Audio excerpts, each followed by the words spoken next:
दोस्तों मैं बात कर रहा हूँ निकुंज की। निकुंज की उम्र महज 20 साल है और उसने अपना बिजनेस ये 20,000 रुपये से स्टार्ट किया और आज की डेट में 4 सालों के बाद उसका जो नेटवर्थ है वो 4 करोड़ का है।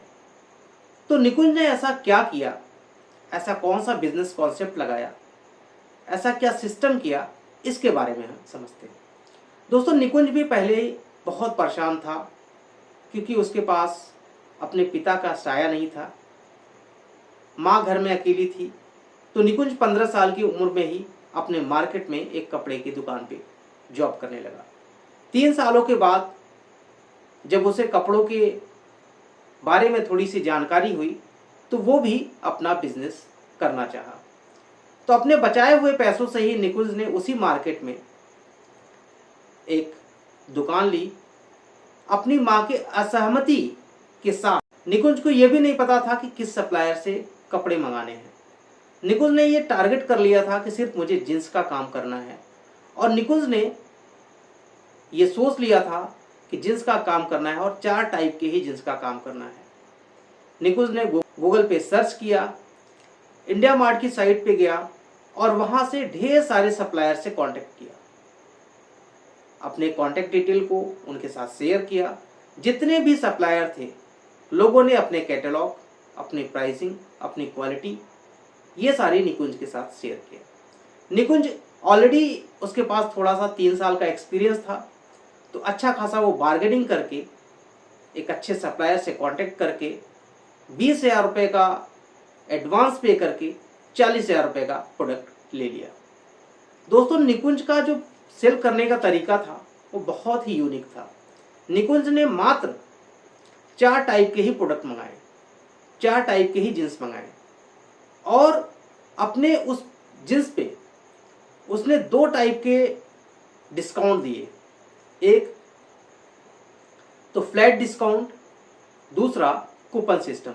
दोस्तों इस कॉन्सेप्ट से जो एक बार निकुंज के दुकान पे आ जाता था वो दोबारा जरूर आता था क्योंकि उसका कॉन्सेप्ट ही ऐसा था। निकुंज ने फ्लैट 40% का ऑफ किया, क्रमशः वो 40% का डिस्काउंट देता था। अगर कोई 7,999 का है तो उस पर 40% का, तो वो उसको 480 रुपये में बेचता था जबकि उसकी खरीद थी 200 रुपये, फिर भी उसको 280 रुपये का प्रॉफिट होता था। इसी तरह से 1199 के प्रोडक्ट को 720 रुपये में बेचता था जो कि 300 रुपये की थी, 420 रुपये का प्रॉफिट होता था। इस तरह से आप चार्ट देख सकते हैं, उसने ये कॉन्सेप्ट लगाया। इसके बाद दोस्तों उसने एक नया तरकीब लगाया, कूपन सिस्टम। जो भी 1,000 रुपये का परचेज करता था, जिसकी शॉपिंग वैल्यू 1,000 होती थी उसको 200 का, जिसकी 2,000 की होती थी उसको 500 का और जिसकी 5,000 की होती थी उसको 1,500 का कूपन देता था। और उस कूपन में एक कंडीशन था कि 1 महीने के अंदर अगर आप आएंगे तो ये कूपन वैलिड होगा। जो भी ग्राहक उसके यहाँ आते थे उनको मजबूर होके वहाँ पे आना पड़ता था।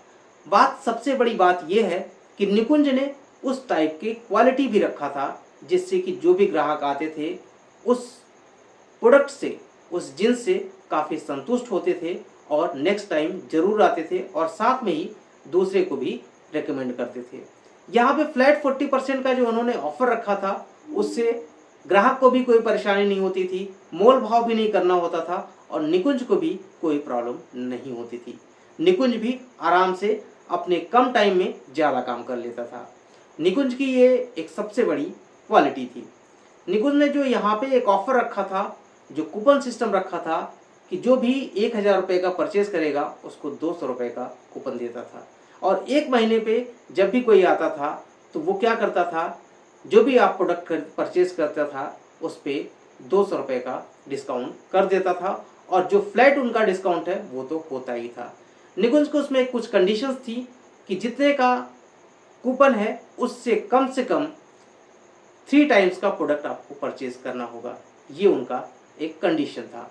तो इस तरह से दोस्तों निकुंज ने धीरे धीरे अपने बिजनेस को बढ़ाया और निकुंज उस मार्केट में इतना निपुण हो गया कि उस पूरी मार्केट में निकुंज के अलावा कोई भी जींस सेल नहीं कर पाता था। धीरे धीरे करके निकुंज ने जींस के साथ साथ टी शर्ट और शर्ट भी रखना शुरू किया और इसी कॉन्सेप्ट पे सेल करना शुरू किया।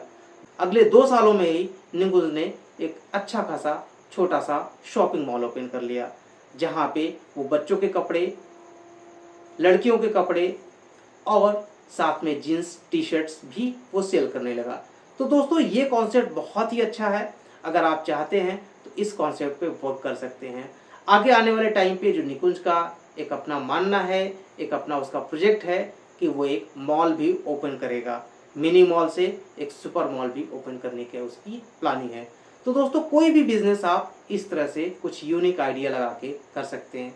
दोस्तों बिजनेस में बहुत सारी कठिनाइयाँ आती हैं, लेकिन बिजनेस में सफल वही होता है जो कुछ यूनिक तरीके से करता है। आप हमारे साथ जुड़े हुए हैं, हमारे इस वीडियो को देख रहे हैं, तो मुझे आशा है कि ये आपको वीडियो अच्छा लगा होगा। वीडियो अच्छी लगी हो तो वीडियो को लाइक कीजिएगा। चैनल पे नए हैं तो चैनल को सब्सक्राइब कर लीजिएगा। किसी भी बिजनेस को आप इस कॉन्सेप्ट पे कर सकते हैं। तो मिलते हैं दोस्तों नेक्स्ट वीडियो में, तब तक के लिए धन्यवाद।